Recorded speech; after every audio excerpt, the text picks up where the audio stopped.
Yo, what's going on, guys? Welcome back to the channel. Hope you guys enjoyed the video today. We're going to go through the Warriors game against the Tigers as we do every week, and also my thoughts on the Warriors towards the end of their season here going into the final series, and my thoughts on how we're tracking and what's really going on with us at the moment. So a couple of questions for you guys out there. But also, first of all, a massive credit to the Tigers for what they did for us in this game, obviously taking their home game over to New Zealand. I said it in my Wires Talk video before. I said it in my tips video. I could not be more grateful for what the Tigers actually did for the Warriors in this one and bringing their home game to New Zealand.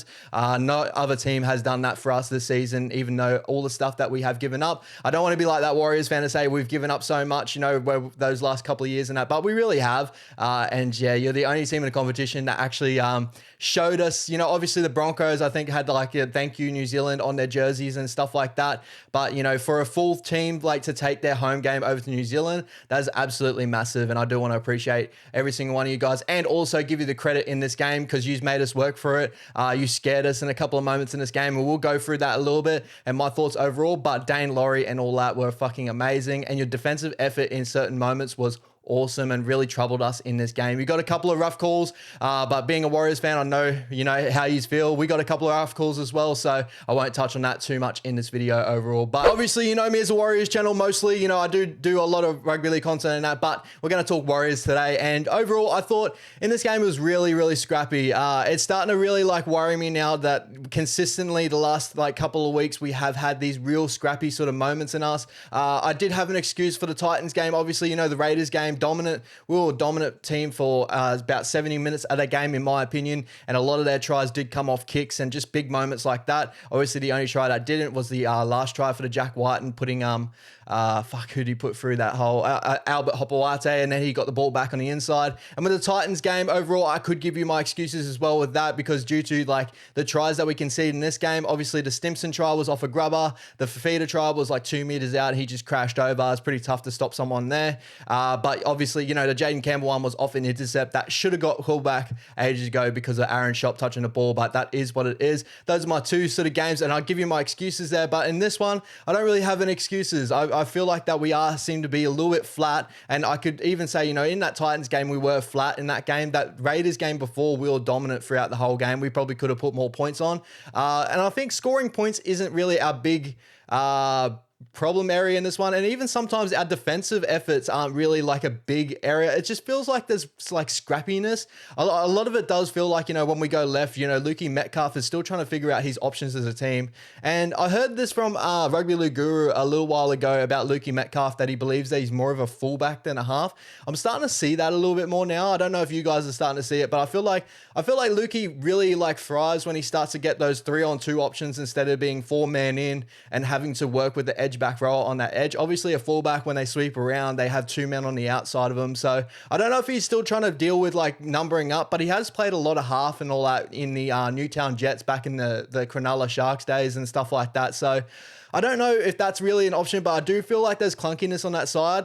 Shout out to the Wise Art podcast and all that. He does a lot of amazing stuff with our film work. You'll probably see a lot of that stuff coming out for him this week, because I know that he actually had a bookmark on Metcalf and a couple other players before this game and how they're going to really come together. I thought Jackson Ford had some really nice moments in this one, really find his front through the line. He had a couple of really nice moments that, but I just feel like that clunkiness. Obviously, Montoya hasn't been over the try line for the last couple of weeks. Pompey had a really nice try, but it was off Sean Johnson brilliance. Shawnee was really great in this game overall, and yeah, it's just I really don't know what it is. Obviously, I feel like, you know, Tamare could be a really good option there, but we weren't really like singing that before this. Like Metcalf was doing enough to hold his position now, and he's doing good stuff. I don't think he's doing real bad things. It's just I feel like, you know, and it's hard to say that our attack's been off when we scored 30 points on the Tigers in this one, especially. You know, they didn't have, you know, a man off in the bin or anything like that. We had some really nice moments, but a lot of it is coming off Shawnee. And even when Shawnee wasn't with paired up with Volkman, and even early on in the season with Tamare, there was a really like Shawnee was our massive piece in the middle. So I don't know whether there's some options there, what's going on. But I also want to, you know, shout out to you guys if you want to comment down below your thoughts on Metcalf. I know we got fullback depth too, so it's really tough because I don't know where to fit him in. I feel like he can be a 5'8", but it's just going to take a whole lot of time. And it's really weird because he has played a lot of his footy at Newtown in the fullback role and in the halves role. So he's had taste of both. But I just wanted to point that out because I had thought about that over the last couple of weeks after obviously Guru Guru had the eye for it pretty early on, but I feel like for me, the more eye for it I have is like, you know, obviously the strong things that Metcalf's really good for is his running game overall. His support game is amazing, but also I feel like he does his slick out the back work more so with the 3-on-2 instead of actually having that edge back roll to work with on the outside, which is really weird. It's like he's trying to find a way to create space for Tuapiki or whoever's sweeping out the back. And I felt like we had a whole lot of better moments when obviously Johnson is sweeping to the opposite side and trying to create the extra number there. So I don't know whether we need to keep doing that option and try to get him on the outside of like a 3-on-2 options and stuff like that. But definitely thought that crossed my mind. But overall, the stats in this game, I think we obviously 32-22 over the Tigers. I didn't even touch on, you know, obviously the score in that. But, you know, this game, we led in a whole lot of key parts, you know, possession-wise. We had a lot of the ball and a lot of big moments. The Tigers actually struck pretty well with the limited possession they actually had. Completion rate, we had a better completion rate than the Tigers in this one, a 75% to their, I think, just below 60, maybe 70%.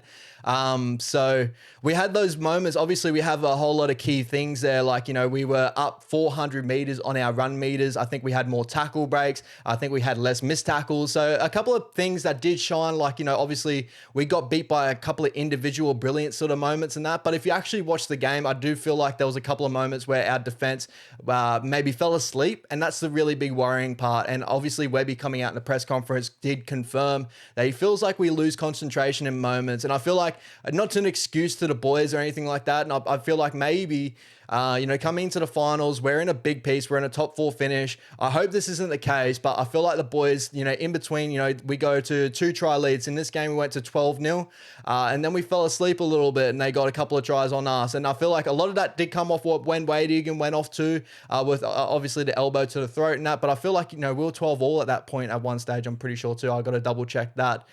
But you know what I mean? Like there was like moments, you know, we went after halftime, we scored another 2 tries on the Tigers, looked like we were going to put some more points on. And then the Tigers really found their way back home to make this an 8-point game. So definitely things to really touch on. But overall, you know, I thought our key pieces definitely played really good footy. I don't think it's like a whole thing of like, you know, we don't have the talent. We don't have like the pieces to be a top 4 team or anything like that. But judging off the weekend of footy, because I am recording this on like a late Sunday, so I've watched all the footy from the weekend and that. Obviously, the Storm had a belter game against the Raiders where they just dominated. The Raiders didn't even score a try in that game. Obviously, that's the big thing is like it makes me feel like maybe, you know, we are a top 4 team right now, and I believe we are, but obviously there's a whole lot of other teams at the moment that are having really big inconsistent moments. We're just very lucky that our inconsistency is not turning into losses, and I feel like the old Warriors, and I saw NRL Fanatics, Warriors NRL Fanatics, go check him out on Instagram as well. I saw him put up a thing, and I totally agree with him, is I don't think we should be so harsh on the boys, because I do trust in Webby, he's going to turn it around and all that, but I also do want to say that in the past, you know, all in the past, we would have lost those games against teams that we should have beat, and we would have had big moments against teams that we shouldn't have beat. So usually that's been the way the Warriors went. Usually, you know, we have some massive games, you know, not in the last like 5 to 10 years with the Storm, but, you know, obviously we were known to be one of the Storm's biggest thorn in their side coming into the semi-final series and stuff like that. You know, it's good that we are beating teams that we're supposed to be beating, but it does really like lack a little bit of like, you know, we should be putting more points on. Even though we're scoring 30 points in this one, 28 points last week with the Titans game, there's moments where we are looking like we're going to blow them out. You know, the Titans game, I feel like I can number probably about 3 to 4 opportunities that we did miss in that game where we were proper try scoring opportunities. And we've had that all year. But, you know, just a couple of big questions for you guys out there. Obviously, you know, as I touched on before about the Luke Metcalf sort of situation and stuff like that, I do want to check what you guys' thoughts are on that. But overall, players that played amazing in this game, I do want to touch on that quickly before I end the video. Obviously, Sean Johnson for me was amazing in this one. A couple of try assists and just doing everything he needs to do. Over 400 kick meters, just amazing game from him. Adam Fanua-Blake over 240 meters in this one. A couple of like massive tackle breaks. And every time I see Adam Fanua-Blake hit the line, he always beats beats that first defender with some really nice footwork at the line. He's got like, it's a very slow sort of like, you know, that Tuivasa jig. You know, Tuivasa can look like he's stepping off the right foot and then he's like always looking like he steps off the left, but he's going to step off the left. But every time it just, the shimmy really gets him off. Adam's got a little bit of that, but in a front rower's body. It's pretty great to see. You know, I thought he had a great game. I thought Ciro did really well to fill in for Wade Egan when he needed to, but you could see like a little bit of clunkiness. But then again, he did set up Tohu Harris for that really nice try there. Tohu's been amazing for us here. And Tane Tuapiki, I honestly thought he was great all night.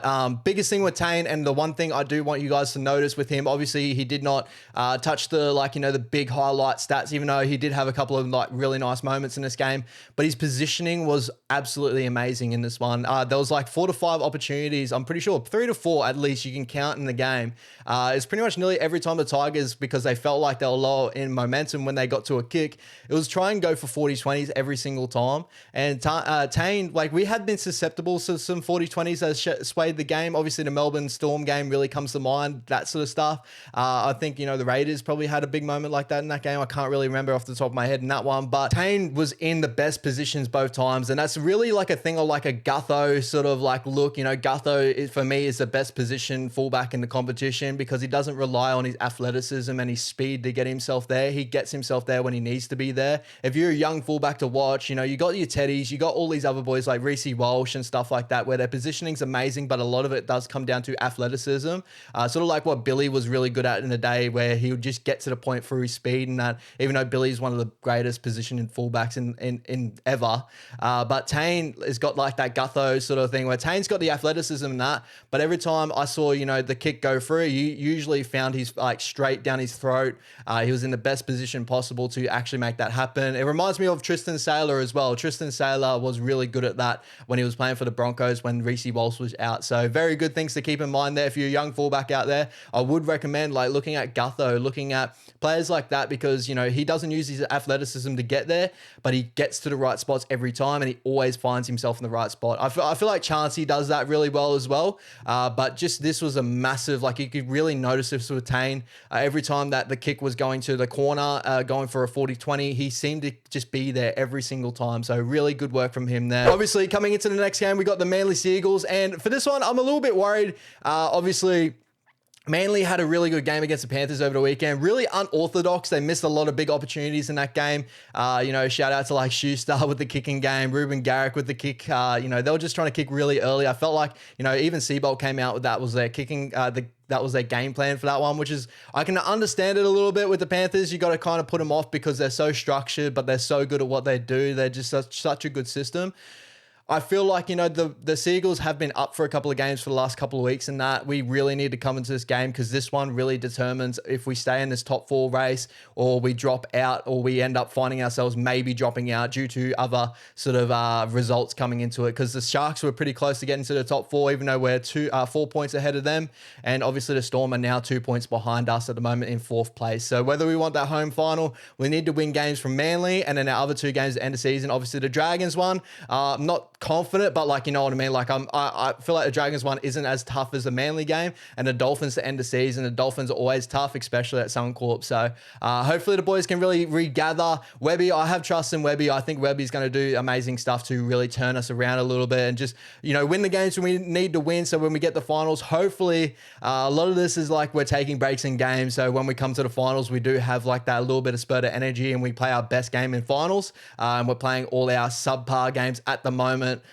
Getting through, getting the points together, but I do worry that this could become a habit. Being a Warriors fan, that's always what we worry about. But trust in Webby. I think he's going to turn it around. I think everything's going to go well. So give us your thoughts down below. Please make sure you like, subscribe if you do. Comment down below. I do love your comments. As you guys know, I'm more of a discussion-based channel. Comment down below your thoughts on that. But appreciate every single one of you guys. Thank you so much. Peace out.